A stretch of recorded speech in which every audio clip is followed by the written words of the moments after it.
Hey everyone, in this video, let's go through question 417, Pacific Atlantic water flow on Leetcode. This is part of our blind 75 list of questions, so let's begin. In this question, you are given an M by N rectangular island that borders both the Pacific and Atlantic Ocean. The Pacific Ocean is basically touching the island's left and top edges, whereas the Atlantic Ocean touches the island's right and bottom edges, as here. The island is partitioned into a grid of square cells, and basically the M by N integer array we are given, the integer matrix we are given, represents the height of each of the cell. Basically, you can think of it like this. Let's suppose we have something like this. Let's suppose this right here is the Pacific Ocean, which is surrounding. Let's suppose this is the Atlantic Ocean in red. And then the heights is given like in the middle. So heights is basically, you can think of it like the height of the specific cell, right? So maybe this is like a mountain or like some region, but it's like it has different heights at different locations, right? So this is what you can think of it as. Now, what does the question say? So the question says that the island receives a lot of rain, and the rainwater can flow to the neighboring cells directly north, south, east, and west of the neighboring cell's height if the height is less than or equal to the current cell's height. What does this mean? This basically means that suppose that maybe like draw over here. Suppose that like this cell gets water, right? This cell gets water. Well, if this cell gets water, then it can go down here, right? Because this is all like lower. It can also like go all the way here. It can go here. It cannot go to like a higher place. So it can't go like all the way up here. But basically the water can go all the way down here, and maybe it can touch the Pacific Ocean.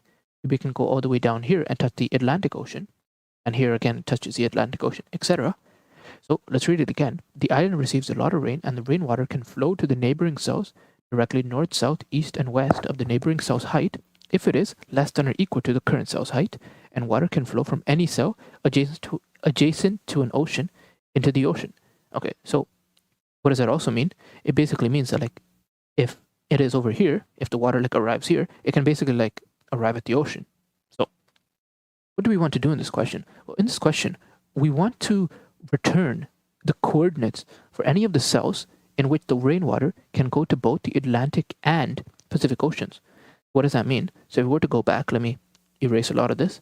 So let's say we start off at this cell over here, and maybe I'll just zoom in a little. So let's say we start off at this cell over here. If we go down this path, we can reach the Atlantic Ocean. Maybe if we go down this path, we can reach the Pacific Ocean. There are different paths like this in which we can reach both the Atlantic Ocean and the Pacific Ocean. But we want to return all of these cells in which they have this property. Now, one thing you might already notice is that these corners over here are like this corner here, then like this corner down here, and then this corner down here. They will like, okay, I guess it's just these two actually. They will obviously be part of this list because they are touching both the Atlantic Ocean and the Pacific Ocean, so both of them. So those two will definitely be as part of our list that we return, but there will also be like many other cells over here that could potentially be our answer. Okay, so what does this mean, right? Like if you think about this one, if you think about this matrix that we have here, think of this as like a matrix of heights, right? So if you think about this 5 here, what it's saying is that from 5, where can we go? Well, we can go from 4 and then Atlantic, right? Here from 5, we can also go like maybe like 4 and 2 to the Pacific. But basically, you can understand that from this 5 cell, we can reach both the Atlantic Ocean and we can reach the Pacific Ocean, right? So that's like one thing you can notice. Similarly, like from the 7 here, from the 7, we can reach the Pacific Ocean here. If we go down, we can also just reach the Atlantic Ocean. So there are certain cells that can reach both the Pacific and Atlantic Oceans, and we want to return these cells. Okay, so how might we go about doing this? Well, one way that I think, and anytime like you see like this type of graph problem or like matrix or anything like this, like you might as well think of like DFS or BFS, right? Like those are just like given. So one thing that I can think about is what if I was to maybe like start off, like maybe I can start off at like this one cell here, and I can see all of the cells that I can visit, right? And if any of them visit both the Atlantic Ocean and the Pacific Ocean, then maybe I can add this cell to my list of results. I could do that, but what do I notice here? Well, I notice that there's going to be a lot of cells like that, right? Because this is an M by N matrix, so 1, 2, 3, 4, 5, 1, 2, 3, 4, 5. This is like 25 cells. So do I really need to go through those 25 cells? I mean, that is one way I could do it, right? Like maybe I start off at this 5 and I see all the positions that I can reach, and maybe I can reach the Atlantic Ocean and maybe I can reach the Pacific Ocean. But do I really need to go through all 25 cells, right? Is there an easier way? If you think about this, the easier way is actually, why don't we just look at these cells over here, these edge cells over here, What I mean by that is if I go over here, and maybe let me zoom out, and I'll paste it in. Okay, so why don't we just look at these edge cells over here? These edge cells, I mean all of this for the Pacific Ocean, and all of this for the Atlantic Ocean. Why don't we do a DFS call from here and see what are the cells that we can reach if we start from any of these positions? So what might that look like? Well, in the case for I is equal to this one, so let's say we start off here, right? So what are all the cells we can visit? Well, it looks like we can go down. And remember, this time we're just thinking in reverse, right? Here you would think about like going down or remaining on the same height. But if we're trying to see all the cells we can visit from this one, then it makes more sense to like think in the opposite directions. Like I want to go up, right? I want to go up. So that's how we can think about it. So from this cell, we can reach this one because we're going up. We can reach this one. We can reach this one. We can reach this one. We can also reach this one, right? What about here? Well, if we go down here, then can we reach the 2? No, we can't because it's lower. So we want to actually just go higher. So we can't actually do anything from after we reach the 3 here. We're stuck. What about from 2 here? Can we go anywhere? Yeah, we can actually reach this 2. And then we can reach this 4. We can reach this 5. We can reach this 7, etc. But basically what you see that I'm doing is that from all of these indices here, I'm finding out all of the nodes that I can visit. And if I know all of the nodes that I can visit on the Pacific side, then maybe I can do the same thing from the Atlantic side. So maybe from the Atlantic side, let me see. Let's say I consider this 4 over here. Or from the 4 over here, I can visit this 4, but I can't really go elsewhere, right? So that doesn't really help me. From this 1 over here, from this 1, I can see that I can visit the 3 here. I can visit the 4. I could also visit the 5. Now notice what this means. This 5, it can be visited by the Pacific like edges. It can also be visited by the Atlantic edges. If you think about what's happening here, if a cell can be visited by both the Pacific edges and Atlantic edges, that means that it's one of the answers to our question. That means it's like a point like this, that it can reach the Atlantic Ocean and it can reach the Pacific Ocean, right? So that's another point that we can think about. What about the 7 over here? Like how might we arrive at the 7? Well, maybe if we start off at the Pacific, we can definitely reach it because this one goes up and we arrive at the 7. But let's see like how can the Atlantic arrive at it? So Atlantic, maybe it starts over here. And then we can see if we go up, we arrive at the 7. So notice that now 7 is being visited by both of them. So that's something we can basically check in this, right? So that's how we're going to go ahead and approach this problem. We can do a DFS call from the boundaries of the Pacific Ocean, from the boundaries of the Atlantic Ocean. We can see the common cells that they visit, and those will be our answer. So let's take a look at how we can write this in code. And the way I like to always do these types of questions, so I'll just call this grid. And the way I always like to do these types of questions, so first of all, we should check if, okay, so it looks like m and n have to be greater than 0. So we don't have to check for like any cases where we might be like an empty grid, but we can nonetheless define our rows and define our columns, right? We define our rows and we define our columns. Now what? Okay, so now I need to do my DFS call, right? But where do I need to do it from? Well, I need to do it from a total of 4 places. First place, it's going to be this first Pacific row here. Then it's going to be this first Pacific column. The next place will be from this last Atlantic row and then this last Atlantic column. So how can we do this? So first, let's see Pacific row. Let's see, okay? So Pacific row, we need to do it from. Pacific column, I need to do it from. Atlantic row, I need to do it from. Atlantic column, I need to do it. Okay, so for Pacific row, what do I need to do? Well, I need to basically go through the first row. So this will be I in range 0, and then we'll go through actually the columns. And then I'm going to do my DFS call, right? I don't know when I'm going to pass in yet, but I'm going to do my DFS call. But what do I need to, what is my row and call going to be? Well, my row and column will basically be, the row will be 0, the column will be I, right? The row will be 0, the column will be I. This position here, the row is 0, the column is 0, 1, 2. Okay, let's talk about Pacific column. So for Pacific column, we want to go down this path. So how do we do that? Well, in this case, we can actually go to the rows for I in range 0 to rows. And then again, my self.helper. And my index will be, well, it's going to be the row, which is I, and the column, which is 0. Okay, cool. So now what about this one, this last one for the Atlantic Ocean, this last, or maybe we can start off with this last row here, this last row. How is this going to work? Well, in the last row, again, we're going through the columns. Well, what do we do? Well, what would the I and J be? What would the row and column be? Well, the row would be basically the last rows, right? So it would be rows minus 1. That would be the x coordinate. And for the column, it would just be I. Okay? And finally, we have this.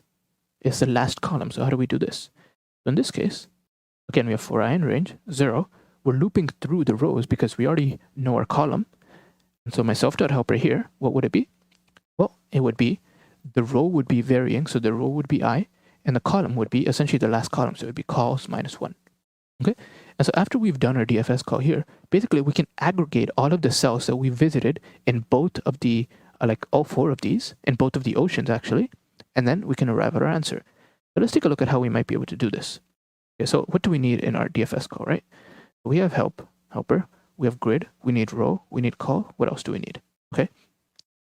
Maybe it's important to also keep track of what? Well, we need to keep track of like the last cell we visited, right? Because, for example, if we, let me maybe remove all of this.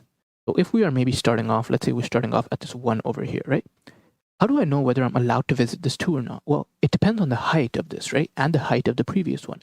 Basically, the current element, the height must be greater than or equal to the height of the last one.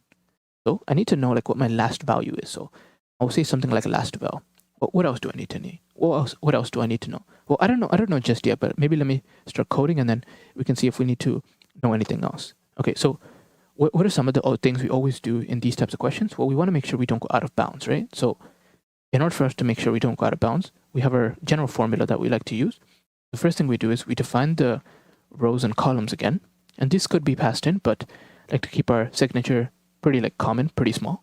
So what can we do here? We can check if row is less than 0, or row is greater than rows, column is less than 0, or column is greater than cols. If this is the case, then we want to basically not do anything. We want to recurse back. We basically just return from here. Okay. What about another case? Well, now I know I'm in the grid, right? But I can check if grid at row and call. If this is less than the last val, well then I cannot like visit this, right? Because I cannot go from like 1 to 2. This is not allowed. So in this case, what we would have to do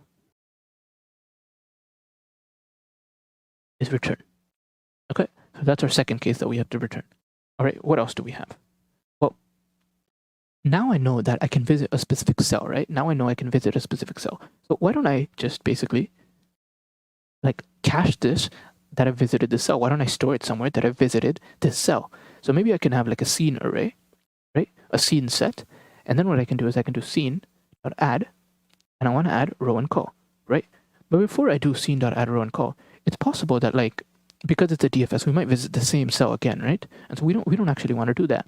So what we can actually check is we can check if row call in scene. If that's the case, then what? Well, then we will just return, right? We don't want to do anything here. Now, if I have all of this, then the only thing I really need to do after this is recurse in all 4 of the other directions. So I'll recurse left. So let me just maybe fill this out. What will it be? Grid, row, call. What would the last val be? Well, the last val will be the current val, right? Grid, row, and call.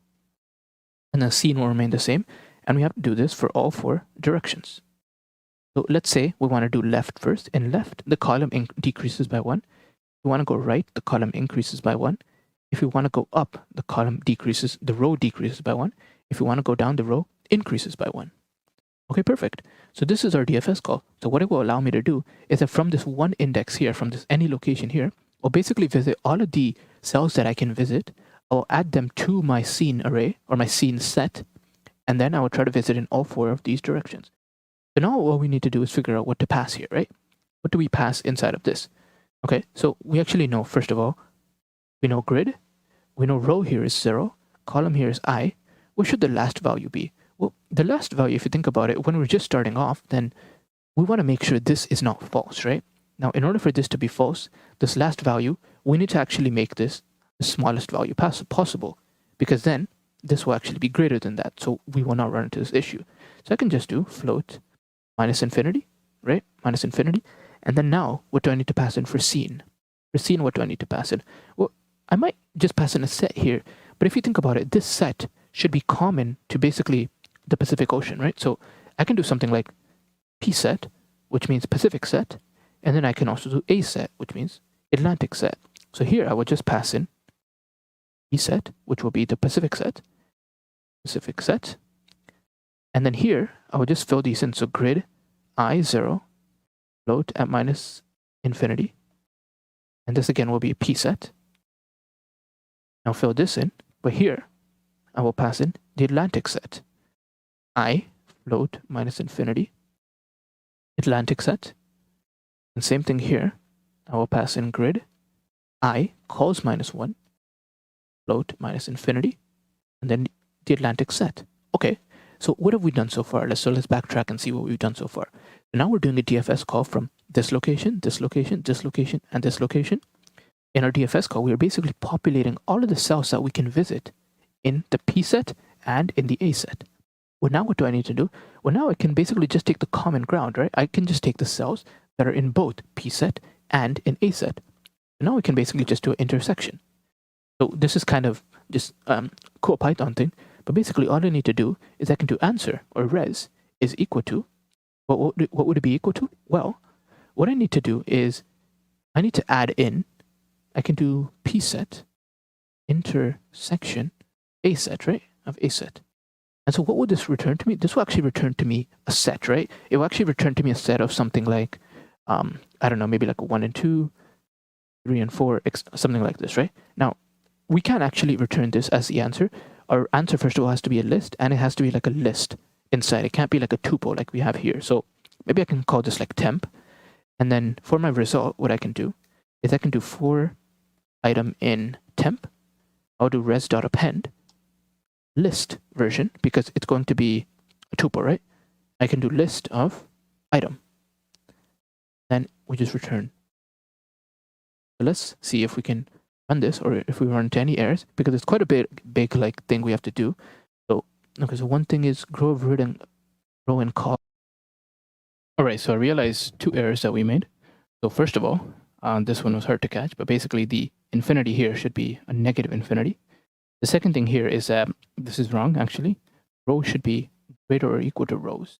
If that's the case. Same thing for columns. If that's the case, then it's out of bounds. We missed that as well.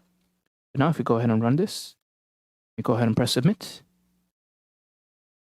We've arrived at the answer. Perfect. So this time complexity of this, basically we're going through the entire array, so it will be O of m times n. And also we are storing that basically in terms of the space, in terms of the set as well. So at the worst case, it's all. Okay, perfect. Thank you for watching.